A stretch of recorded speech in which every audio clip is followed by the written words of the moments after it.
I thought my heart would stop when I saw her. Stella, my wife, who was supposed to be at her sister S, was instead cozied up with some guy at a bar. They were at a table near the back, their heads close together, hands intertwined. The dim lighting of the bar couldn't hide the way she looked at him, the way he looked at her. It was unmistakable. My blood boiled as I approached them, my footsteps heavy and deliberate. I didn't even hesitate. I grabbed the bastard by the hair, yanking his head back. "I didn't know your sister had changed sex, Stella," I spat out, my voice dripping with sarcasm and fury. Stella's eyes went wide with shock. "God, my dear, it's not what you think." She started, but I cut her off, my grip on her lover's hair tightening. "Save it, Stella," I growled. "I don't want to hear your pathetic excuses." The bar had gone silent, all eyes on us. I could feel the weight of their stares, the curiosity and judgment. But I didn't care. All that mattered was the betrayal sitting right in front of me. Stella stood up, her face pale. "Please, let's just go somewhere and talk about this," she pleaded, her voice trembling. "Talk? Oh, we are way past talking," I sneered, pushing her lover away. He stumbled back, nearly falling out of his chair. "You can talk to him," I pointed at the guy, "and explain why your loving husband just found you playing tonsil hockey with some loser." Her lover tried to step in, raising his hands in a placating gesture. "Hey man, let's just calm down," he said, his voice annoyingly calm. I turned to him, my anger reaching a boiling point. "You don't get to talk to me," I snapped. "You have no idea what you have done." Stella stepped between us, her hands on my chest, trying to push me back. Please just leave him out of this." "It's my fault," she cried, tears streaming down her face. "You're damn right it's your fault," I said, my voice low and dangerous. "And trust me, I'm going to make sure you regret every single second of it." With that, I turned on my heel and stormed out of the bar, my mind already plotting my next move. This wasn't tea over, not by a long shot.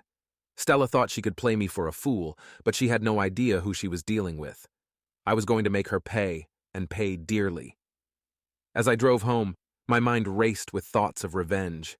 Stella's betrayal had cut me deep, but I wasn't going to let it destroy me.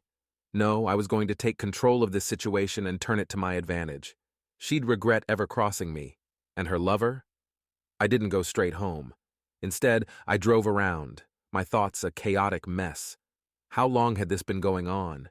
How many times had she lied to me, looked me in the eye, and told me she was at her sister S while she was with him? The anger simmered, threatening to boil over.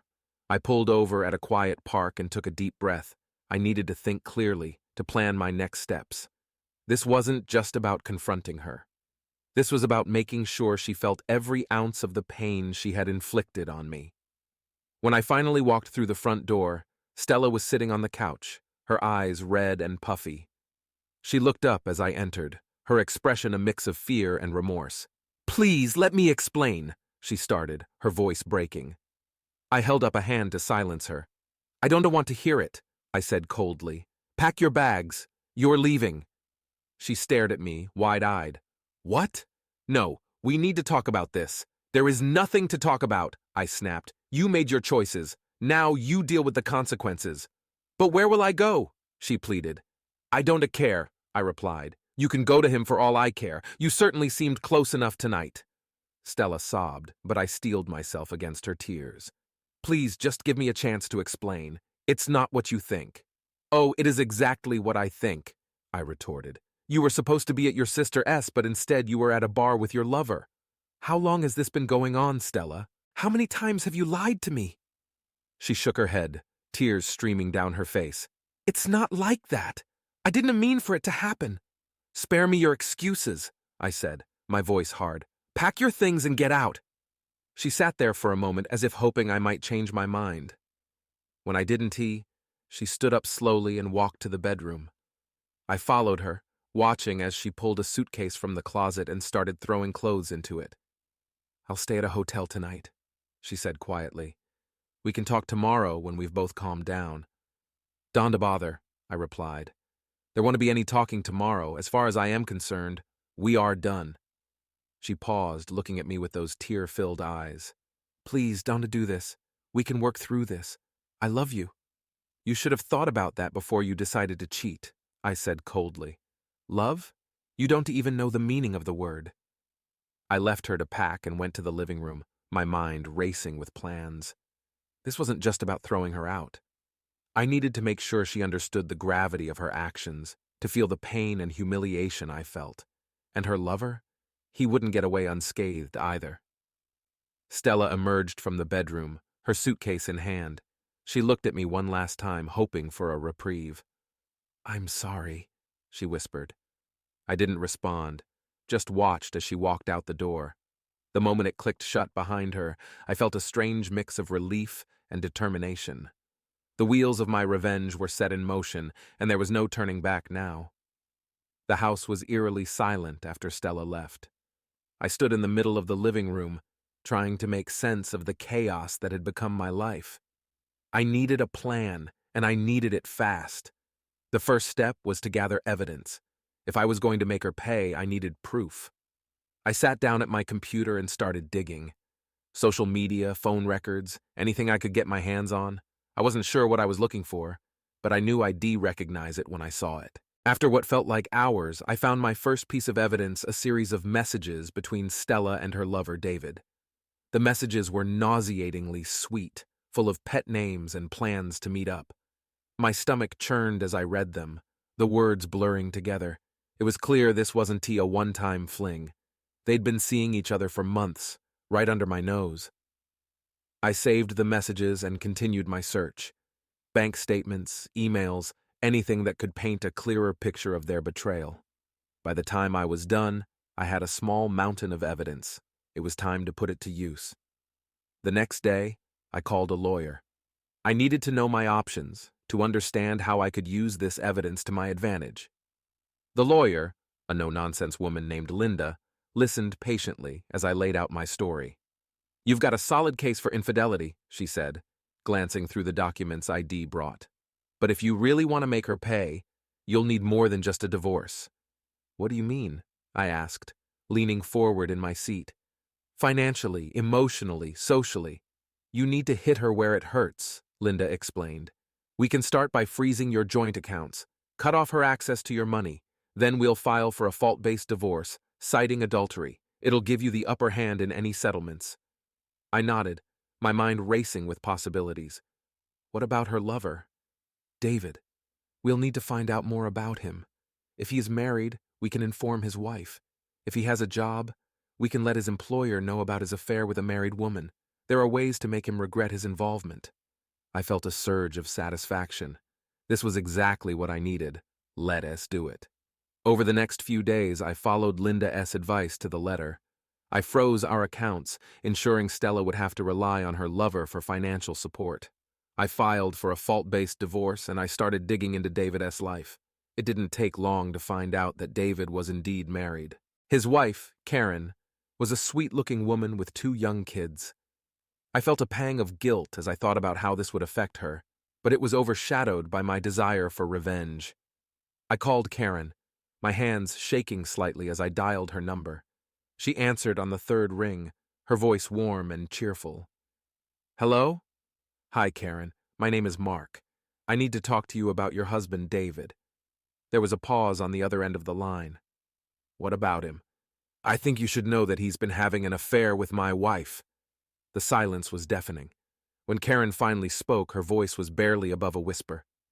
"Are you sure? I have proof. Text messages, emails. I can send them to you."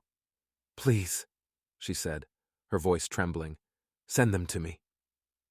I did as she asked, forwarding the evidence I had. It felt like a betrayal, but it was nothing compared to what Stella and David had done. I waited, my heart pounding for her response. When it came, it was a simple message. "Thank you." I knew this was just the beginning. David and Stella had turned my life upside down, and now it was my turn. With Linda S.'s help, I would make sure they both paid dearly for their betrayal. I didn't hear from Stella for a few days after she left. The house felt empty, like a void had swallowed up everything that once made it a home. But I pushed through, focusing on my plan. I knew she would come crawling back eventually, and I wanted to be ready. One evening, as I was sitting in the living room, my phone buzzed. It was a message from Stella. "Can we talk?" I stared at the screen for a moment, debating whether to respond. Finally, I typed a short reply, "Come over." She arrived half an hour later, looking disheveled and tired. Her eyes were red and puffy, and she clutched her purse like it was a lifeline. "Thank you for seeing me," she said softly, stepping into the living room. I nodded, motioning for her to sit. "What do you want, Stella?" She sat down, taking a deep breath. "I know I messed up. I know I hurt you, but I still love you, Mark. I want to fix this." I couldn't help but laugh, a bitter sound that echoed through the room. "You want to fix this? After everything you've done?" Tears welled up in her eyes again. "Please, just hear me out." "David, he doesn't mean anything to me. It was a mistake. I was feeling lonely and neglected, and he was there, but I want to be with you." "Lonely and neglected?" I repeated, shaking my head. "You had everything, Stella. We had a good life. But you threw it all away for some cheap thrill." She reached out, trying to take my hand, but I pulled away. "Please, Mark, give me another chance." I stood up, pacing the room. "Do you have any idea what you've done? You've destroyed our marriage, our life, and for what? For him?" "I know," she sobbed, "and I'm sorry. I'll do anything to make it right." I stopped, turning to face her. "Anything?" She nodded desperately. "Yes, anything." "Fine," I said coldly. "Here are my terms. You move out effective immediately. You sign the divorce papers without contest, and you cut all contact with David." Her face fell, but she nodded. "Okay, I'll do it. And one more thing," I added. "You're going to tell everyone the truth. Your family, our friends. You're going to admit what you did." She hesitated, but finally agreed. "Okay, I'll do it." "Good," I said, feeling a grim satisfaction. "Then maybe, just maybe, we can start to move on." Stella left that night, taking her suitcase and the last remnants of her dignity with her. I felt a strange sense of relief as the door closed behind her. It wasn't over yet, but it was a start. The next day, I went to work, trying to focus on anything other than the mess my life had become. Around lunchtime, my phone buzzed with a message from Karen. "Can we meet?" I agreed, and we arranged to meet at a small cafe downtown. She was already there when I arrived, sitting at a corner table with a cup of coffee in front of her. "Mark," she said, standing up as I approached. "Thank you for coming." "Of course," I replied, sitting down. "How are you holding up?" She sighed, running a hand through her hair. "It's been tough. The kids don't understand why Daddy isn't coming home, and David. He has been trying to make excuses, but I told him it's over." "I'm sorry," I said, genuinely feeling for her. "I know how hard this is." She nodded, tears brimming in her eyes. "Thank you for telling me. I would never have known otherwise." We talked for a while longer, sharing our stories and trying to make sense of the chaos. It was strange, finding comfort in a stranger who was suffering the same pain, but it helped. As I walked back to my car, I felt a flicker of hope. Maybe this was the beginning of the end. Maybe, with time, the pain would fade, and we could both find a way to move on. But for now, I had to focus on the next step of my plan. David and Stella had a lot more to answer for, and I wasn't done yet. The police took my statement seriously. They assured me that they would keep an eye on David and his associate. However, they also advised me to be cautious and stay vigilant. Knowing that I had some protection was comforting, but the fear of what David might do next kept me on edge. I decided to stay in a hotel for a few days, just to be safe. I didn't tell anyone where I was, not even Karen. The less people knew, the better.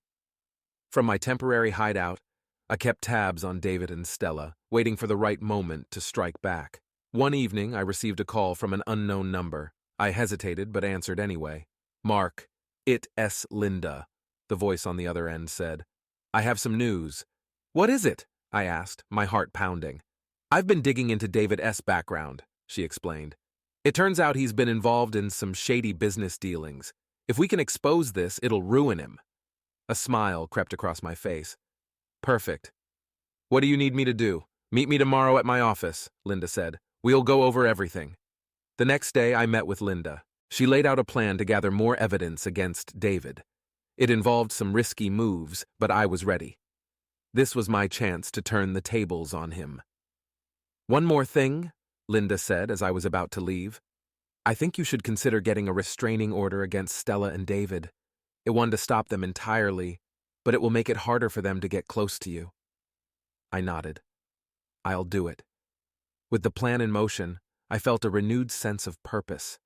I was done being the victim. It was time to take control. Over the next few weeks, I followed David, documenting his every move.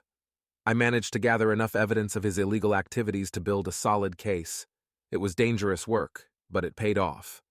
Linda compiled everything into a comprehensive report, ready to be presented to the authorities. During this time, Stella continued to try to contact me. She left voicemails and sent messages, begging for another chance. I ignored them all. My focus was on bringing David down. One evening, as I was going through some files, my phone buzzed. It was Karen. "Mark, I need to see you," she said, her voice urgent. "It's about David." We met at the same cafe where we had spoken before. Karen looked anxious, her eyes darting around the room. "What's wrong?" I asked, sitting down. "David knows," she whispered.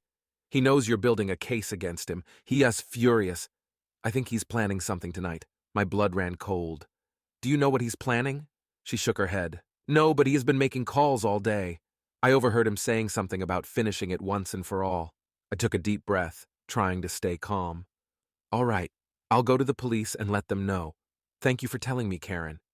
She nodded, her eyes filled with worry. "Please, be careful." I left the cafe and drove straight to the police station. I told them everything Karen had said. They assured me they would take immediate action. That night, I returned to my hotel room, my nerves on edge. I double-checked the locks and made sure my phone was fully charged. As I sat on the edge of the bed, I couldn't shake the feeling that something big was about to happen. Around midnight, my phone buzzed with a call from an unknown number. I answered, my heart racing. "Mark," a deep voice said. "You think you're smart, don't you?" "David," I said, my voice steady. "What do you want?" "You have been a thorn in my side for too long," he growled. "It's time to end this." I heard a noise outside my room, a faint scuffling sound. My pulse quickened. "What are you talking about?" "Look outside," he said. Then the line went dead. I crept to the window and peeked through the curtains. There, in the dim light of the parking lot, I saw David and his associate. They were heading towards my room. I backed away from the window, my mind racing. I had to get out, but how? They were blocking the only exit. Suddenly, there was a loud knock on the door. "Mark, we know you're in there," David S.'s voice called out. I grabbed my phone and dialed 911, whispering my situation to the operator. She assured me that help was on the way, but I knew I had to buy time. I looked around the room, searching for anything I could use to defend myself. My eyes landed on a heavy lamp. It wasn't much, but it was better than nothing. The door burst open, and David S.'s associate charged in. I swung the lamp with all my might, hitting him square in the face. He staggered back, giving me a precious few seconds to run. I bolted out of the room, sprinting down the hallway. I could hear David shouting behind me, but I didn't look back. I burst through the emergency exit and ran into the night. Sirens wailed in the distance, getting closer. I ran towards them, relief flooding my veins. The police arrived just in time, surrounding David and his associate. They were arrested on the spot. As I watched them being led away in handcuffs, I felt a weight lift off my shoulders. It was over. The nightmare that David and Stella had brought into my life was finally over. But I knew that this was just the beginning of a new chapter. One where I could rebuild and move forward, free from the shadows of betrayal and fear. The days following David S.'s arrest were a whirlwind. The police had all the evidence they needed to press charges against him for both his shady business dealings and the plot against me. Stella, too, was brought in for questioning, and though she wasn't directly involved in the more dangerous aspects, her infidelity and involvement with David were laid bare for all to see. I spent my time tying up loose ends. I filed the restraining orders against both David and Stella, ensuring they couldn't come near me. I also moved back into my house, determined to reclaim my life. The police promised extra patrols in my neighborhood, just in case. One evening, I was sitting on the porch, reflecting on everything that had happened, when my phone buzzed with a message from Karen. Can we meet? We met at the same cafe once again. Karen looked more relaxed than the last time I saw her, but there was still a hint of tension in her eyes. Mark, I wanted to thank you, she said, sitting down across from me. If it weren't tea for you, I would never have known the truth about David. Now I can move on, for myself and for my kids. I nodded. I'm glad I could help, Karen. You deserve to be happy. We talked for a while longer, sharing our plans for the future. It felt good to connect with someone who understood what I'd been through.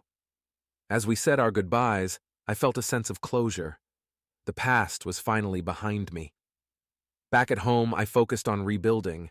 I redecorated the house, changing everything that reminded me of Stella. It was therapeutic, a way to reclaim my space and my peace of mind.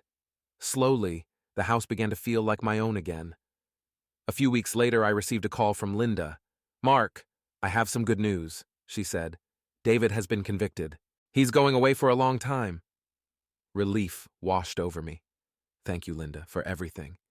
You are welcome, she replied. But I have to say, you handled this remarkably well. I am proud of you. After the call, I felt a sense of finality. David was out of my life for good. Stella had moved to another city, too ashamed to face the community she had betrayed. I could finally breathe easy. One evening, as I was tidying up the living room, I found an old photo album. Flipping through the pages, I saw pictures of happier times with Stella. Despite everything, a part of me still mourned the loss of what we had. But I knew that person, the one who betrayed me, was gone. I had to move forward. That S when I decided to take a break. I booked a trip to a quiet beach town, somewhere I could clear my head and start fresh. The change of scenery was exactly what I needed. The sound of the waves, the smell of the ocean, it all helped me find a sense of peace I hadn't felt in months. One afternoon, while I was sitting at a beachside cafe, a woman approached me. She was tall and elegant with a warm smile. Is this seat taken? She asked, gesturing to the chair opposite me. I shook my head. No, please, go ahead. She sat down and introduced herself. I am Rachel. Mark, I replied, shaking her hand. We talked for hours about everything and nothing. She was easy to talk to, and for the first time in a long while, I felt a genuine connection.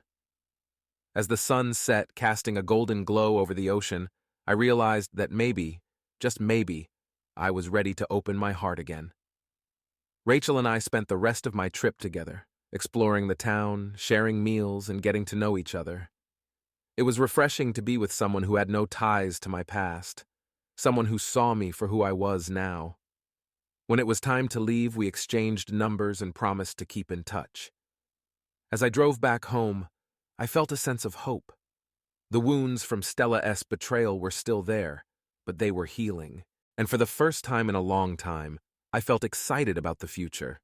Back home, I threw myself into work with renewed energy. I took on new projects, made new friends, and started to build a life that was entirely my own. Rachel and I kept in touch, and our friendship slowly blossomed into something more. One evening, as I was sitting on the porch, my phone buzzed with a message from Rachel, thinking of you. Can I wait to see you again? I smiled, typing a reply, me too. How about this weekend? As I hit send, I realized that I had finally come full circle. The past was behind me and the future was bright. Stella and David were just a chapter in my life, one that had come to an end, and now I was ready to start a new one, with hope and love leading the way. The weekend arrived, and with it, the excitement of seeing Rachel again. We had decided to meet halfway between our towns at a quaint bed and breakfast in the countryside. The drive there was scenic, with rolling hills and lush greenery, a stark contrast to the turmoil of the past few months. When I arrived, Rachel was already there, waiting for me on the porch. She looked radiant, her smile lighting up her face. As I got out of the car, she walked over and gave me a warm hug. It is so good to see you, she said, pulling back slightly to look into my eyes. You too, I replied, feeling a sense of calm wash over me. This place is beautiful." Rachel nodded. "I thought it would be a nice escape. Somewhere we can just relax and enjoy each other as company." We spent the weekend exploring the countryside, enjoying long walks and picnics in the sun. It felt like a world away from everything that had happened, a chance to start fresh. Rachel and I talked about our dreams, our fears, and everything in between. There was an ease between us that felt natural, and I found myself opening up to her in ways I hadn't with anyone else. One evening, as we sat by the fireplace in the cozy lounge of the bed and breakfast, Rachel turned to me, her expression serious. "Mark, I need to ask you something," she said, her voice soft. "Sure, anything," I replied, curious. "Are you really ready to move on? I mean, with everything that happened with Stella and David, are you truly ready to let go of the past?" I took a deep breath, considering her question. "Honestly, it's been a process. There are still moments when it all feels too fresh. But meeting you, spending time with you, it's helping me heal. I want to move forward, and I want to do it with you." Rachel's eyes softened, and she reached out to take my hand. I'm glad to hear that, because I feel the same way. I want to build something new with you, something that's just ours. We sat in comfortable silence for a while, the crackling of the fire providing a soothing backdrop. In that moment, I realized that Rachel was right. It was time to fully let go of the past and embrace the future. When the weekend came to an end, we promised to see each other again soon. The drive back home was filled with a sense of anticipation, and I knew that this was the beginning of something special. Back in my routine, I felt a newfound sense of purpose. Work was going well, and I was making strides in my personal life too. Rachel and I continued to see each other regularly, and our relationship grew stronger with each passing day. One evening, as I was finishing up some work emails, my phone buzzed. It was a message from Karen. "David's trial date has been set. Thought you'd want to know." The news brought a mix of emotions, relief that justice was finally being served, but also a reminder of the ordeal I had been through. I decided to attend the trial. It felt like the final step in closing that chapter of my life. The day of the trial arrived, and I walked into the courtroom with a sense of determination. I saw David sitting at the defense table, his expression sullen. He glanced at me briefly, but I held his gaze, unflinching. The trial was a blur of testimonies and evidence. Linda had done an excellent job of building the case, and it was clear that David had no way out. When the verdict was finally read guilty on all counts, I felt a wave of relief. It was over. As I left the courtroom, I saw Karen standing outside, waiting for me. She gave me a small smile. "It's finally done," she said, her voice tinged with relief. "Yes, it is," I replied. "Thank you for everything, Karen. I couldn't have done this without you." She nodded, her eyes bright with unshed tears. We both needed this closure. Now we can move on. I drove back home feeling a weight lift off my shoulders. The chapter with David and Stella was finally closed, and I was ready to embrace the future fully. Rachel was waiting for me when I got home, her arms open wide. As I hugged her tightly, I knew that I had found something real, something worth fighting for. "How did it go?" she asked, her voice gentle. "It's over," I said, smiling. "He's been convicted." Rachel's eyes sparkled with happiness. "I am so proud of you, Mark. Now we can really move forward." And move forward we did. Over the next few months, Rachel and I grew even closer. We took trips together, met each other as families, and began talking about the future. It was a future that, for the first time in a long time, felt bright and full of promise. One evening, as we were sitting on the porch watching the sunset, Rachel turned to me with a smile. "Mark, there's something I've been meaning to ask you," she said, her eyes shining with anticipation. "What is it?" I asked, curious. "How would you feel about us moving in together?" The question took me by surprise, but as I looked into Rachel's eyes, I knew my answer. "I would love that," I said, my heart swelling with happiness. "Let us do it." And so we began the next chapter of our lives together, building a home filled with love and trust. The past was behind us, and the future was ours to create. For the first time in a long time, I felt truly at peace, knowing that I had found my way back to happiness. Moving in with Rachel was a new and exciting chapter in my life. We found a charming apartment in the heart of the city, a place that was just ours. We spent weekends decorating it, filling it with things that reflected both our tastes. It was a fresh start, a blank canvas for our future. One evening, after we had finished unpacking the last of the boxes, Rachel and I sat on the couch, enjoying a glass of wine. The apartment felt warm and cozy, a true home. "You know," Rachel said, leaning her head on my shoulder, "I never thought I'd find someone like you." I smiled, feeling a deep sense of contentment. I feel the same way. It's like everything that happened before led me to you. We sat in comfortable silence for a while, enjoying the peace that had settled over us. Life was finally moving in the right direction. However, just when I thought things were settling down, the unexpected happened. One afternoon, while I was at work, my phone buzzed with an unknown number. I answered, expecting it to be a telemarketer. "Hello, Mark," the voice on the other end said, sending a chill down my spine. It was Stella. "Stella? What do you want?" I asked, my voice tense. "I need to talk to you," she said, her voice trembling. "It's important." "I don't have anything to say to you," I replied, trying to keep my composure. "Please, Mark." "It's about David," she said, desperation creeping into her voice. "He's trying to get to me from prison. I think he's planning something. I don't know what to do."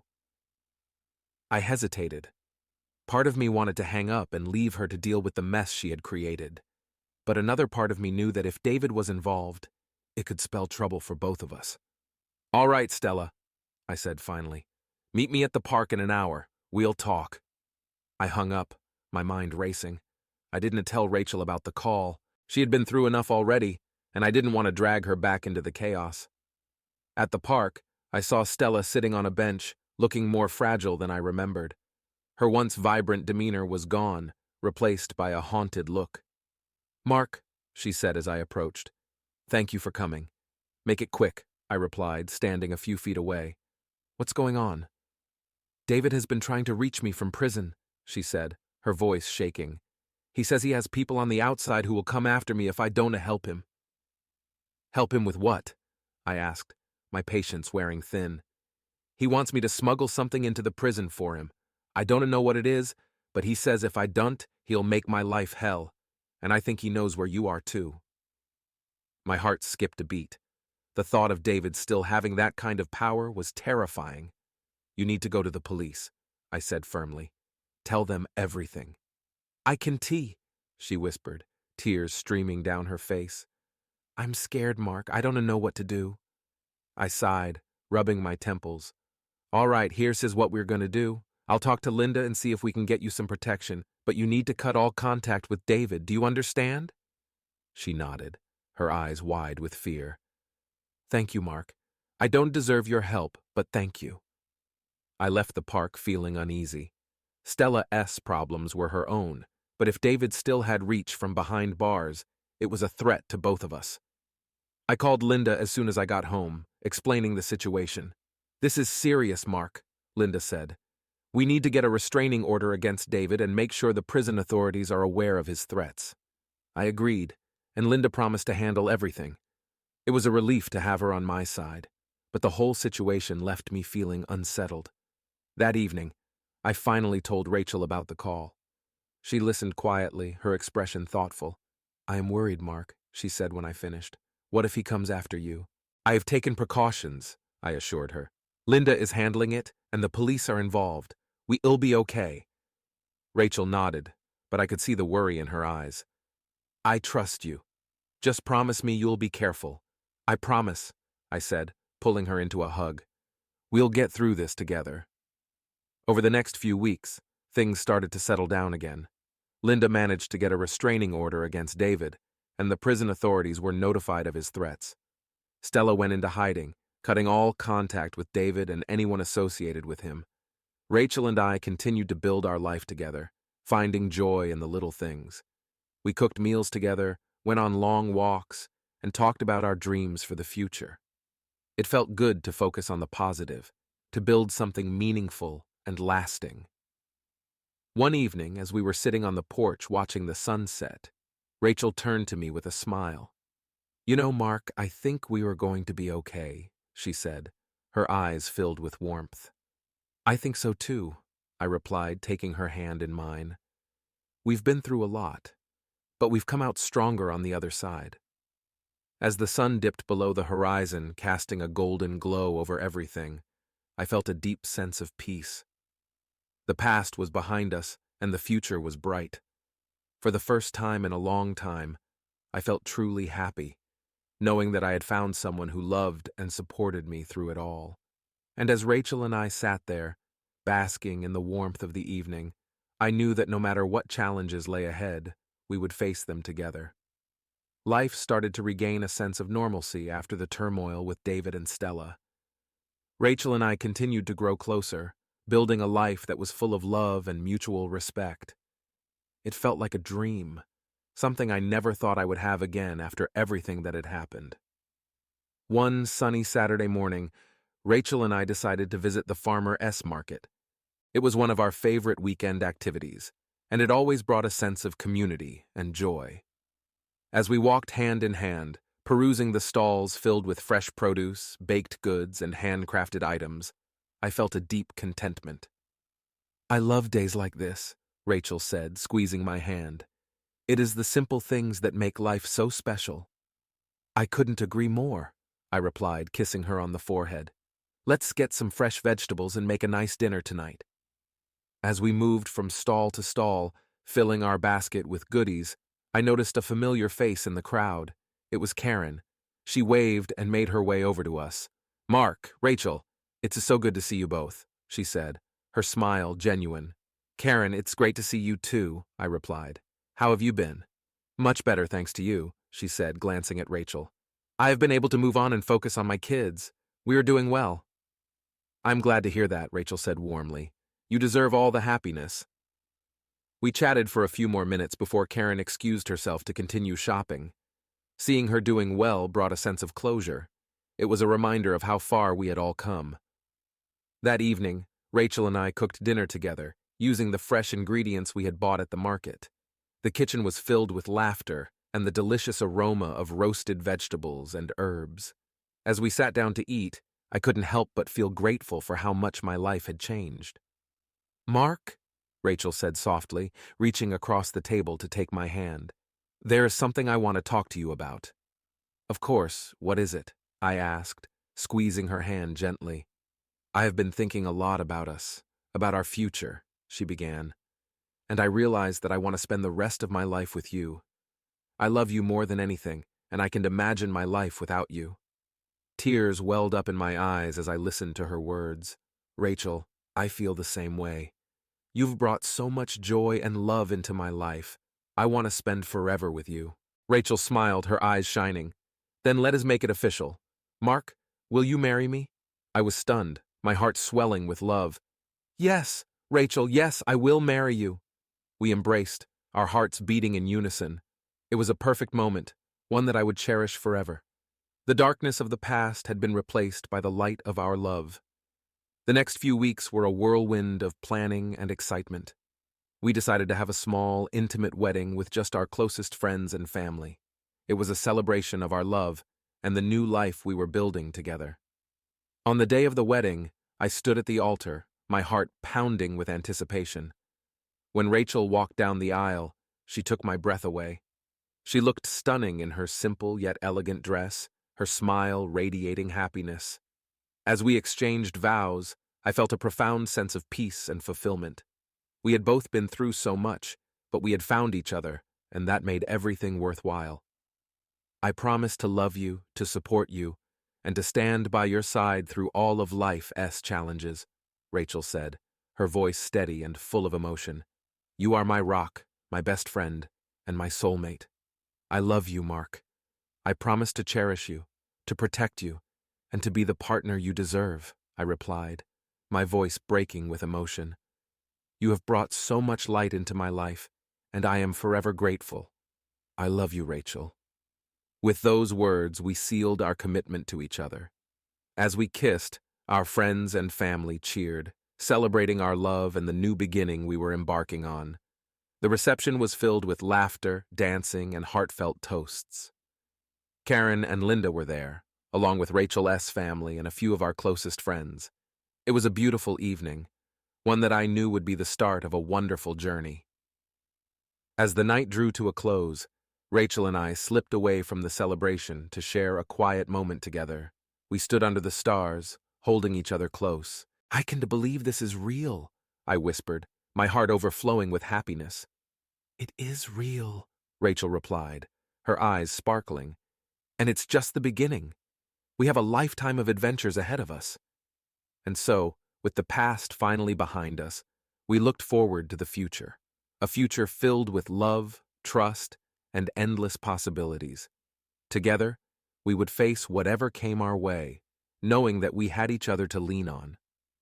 Rachel and I had found our happily ever after, and it was more beautiful than I could have ever imagined.